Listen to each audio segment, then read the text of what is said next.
Hey guys, it's Bastian time. Welcome to Nintendo News. I'm your host Bastian. Let's get to that first story. So first up, Pokemon XY. We didn't know that a game was going to be announced. Out of nowhere, Nintendo dropped a Nintendo Direct on us, specifically called Pokemon Direct. And of course, immediately there was speculation that it was going to be a brand new Pokemon game, but you never know with Nintendo, and especially considering Pokemon Black and White version 2 came out not too long ago.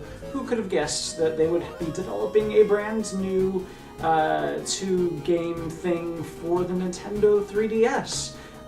There has been a little bit of fan feedback, shall we say, lately, because some people felt like the graphics weren't really up to par for the Nintendo 3DS. But not to worry, the director of the game says that they are still in early development.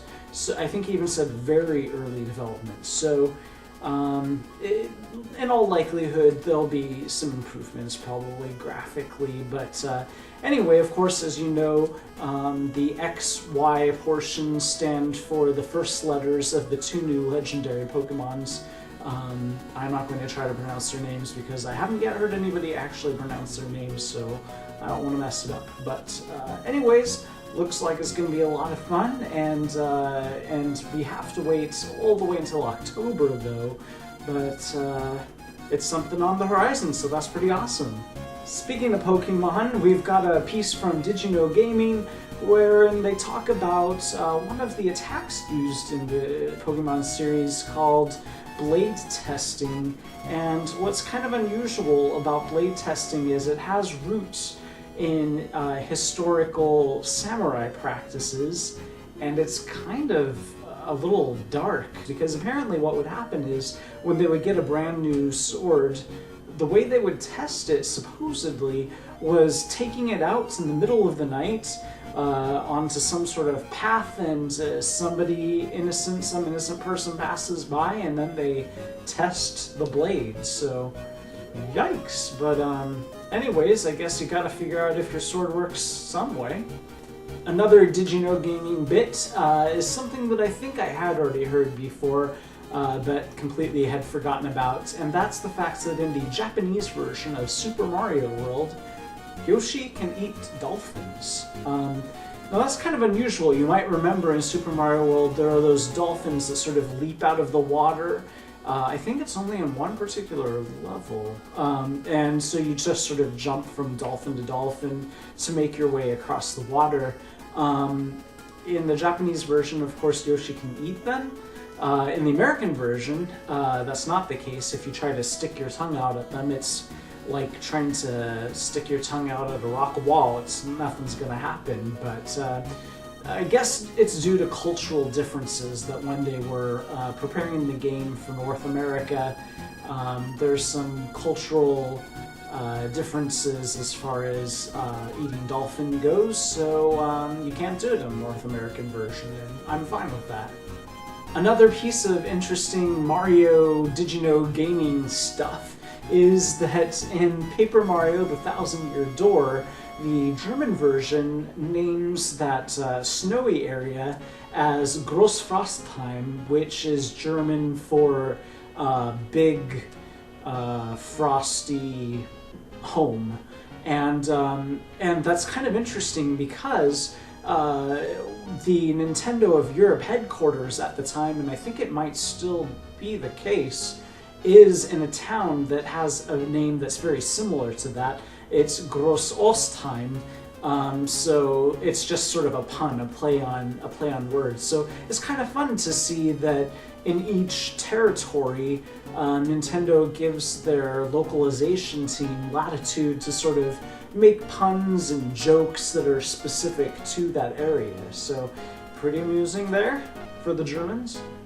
And one final Did You Know Gaming bit, which I found pretty bizarre, and that's the fact that in the new Tetris, which was the version that came out for the Nintendo 64, and, by the way, possibly my favorite iteration of Tetris, although I do really like the WiiWare version, but in any case, in the Nintendo 64 version of Tetris, buried and hidden in all of that code, one of the programmers left some pretty interesting pieces of information that I don't think he intended for anybody to find. He basically had several rants about his coworkers and their lack of talent and abilities, in his opinion. He also included some digital art regarding some marijuana leaves and psychedelic mushrooms. So an interesting character, that fellow. But anyways, now we know, all of these years later, buried in the new Tetris, some pretty unusual uses of the extra space there. Our next story is about Fire Emblem and the fact that there has been a bundle, a 3DS bundle, announced for other areas, but thankfully Nintendo of America has confirmed that there will in fact be a Fire Emblem Awakening bundle 3DS special version that will be coming out over here as well. So that's pretty cool. If you're a Fire Emblem fan and you want to pick that up, there'll be a link on the specific details as far as when that will happen down below. Namco Bandai is going to be expanding their offerings from video games to restaurants. For whatever reason, they've decided that they're going to open, probably in Chicago, a restaurant that is sort of like the adult version of Chuck E. Cheese.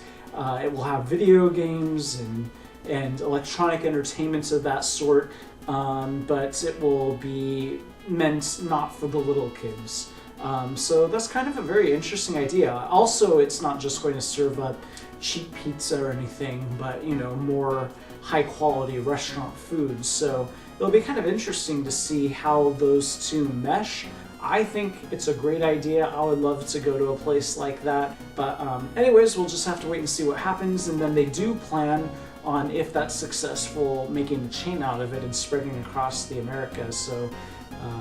So it'll be cool to see what happens.